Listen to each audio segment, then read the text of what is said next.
Good evening, everybody. Thanks very much for taking time out of your Friday evening to join us. For those that don't know me, my name is Mitch Huber. I'm the Reeve of the municipality, and it's my pleasure to be your bit of a host for tonight. Our formal presentation for the night is pretty basic, pretty casual, I would suggest, but we do want to say a few words overall and kind of describe what we're doing and what we're all here for. Well, after many years of planning and careful consideration, here we are at the grand opening or the ribbon cutting of the Emerald Park Fire Station. It's been a long time coming. It's a great milestone day for the Arm of Edenwold. It's also a milestone day for the community and for the area. I think a facility such as this is nothing less than a major asset. Safety is a major factor to any successful community or to all communities, and we look forward to advancing with this facility and our community in general. It's a major step towards a complete community. It wasn't many years ago that some of the people that have been out in this area a little bit longer, there was very limited services, almost no services at all in the immediate area. And now we can work, we can shop, we can do recreation. We're working towards a complete community. We're proud of that fact, and we look forward to advancing even further than today. Why do we build a fire hall? Well, once again, to come back to some of my earlier comments, we built a fire hall to try to become a complete community, a more diverse community, to build a better community. That's what we're here for.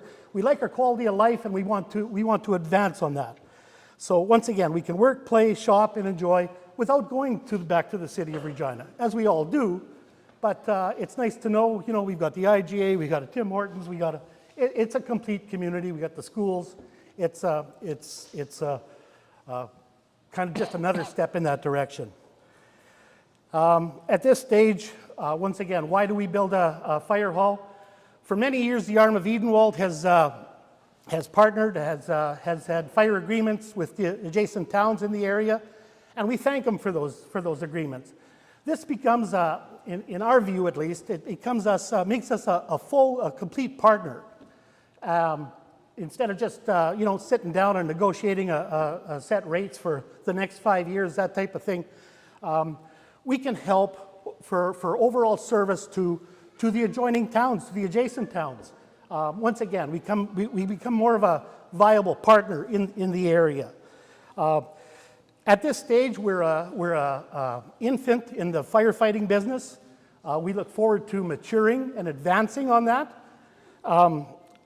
It's going to take a little time till we become, we don't have the experience.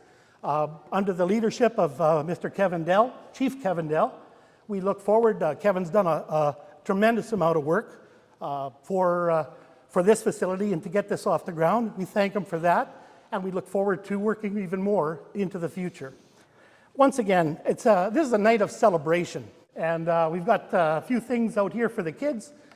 We've got some equipment out here. We want the kids to take a look at the fire trucks, to enjoy the bouncy castle. It's an evening of celebration, something to be proud of your community. That's what we're here. That's what we're all about. I thank you very much.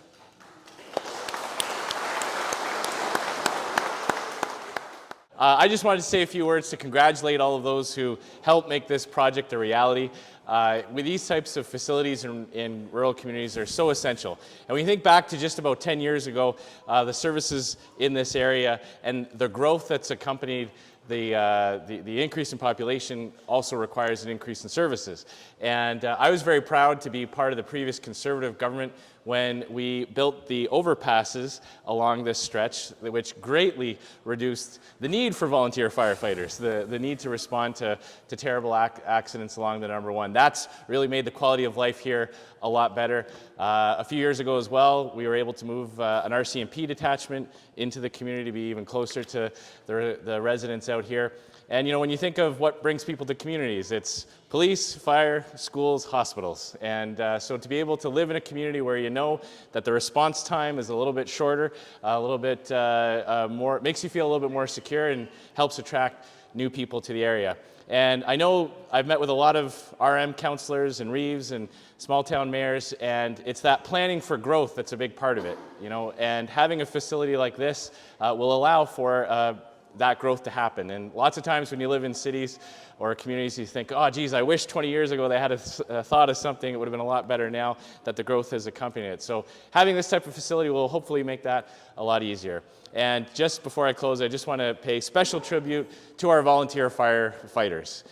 It's a huge dedication, huge sacrifice, lots of hours of training, being on call, having to leave family suppers and things like that to go to respond to accidents or emergencies. We really do appreciate the service you provide to your community. And that we helped recognize that when Conservatives were in government as well, with a volunteer firefighter tax credit to recognize the expenses that you do put through your own pocket to serve on these types of things. So big word of tribute to our volunteer firefighters. Congratulations to everybody who helped make this project a reality, and thanks so much for allowing me to share in this celebration with you this evening. Thanks.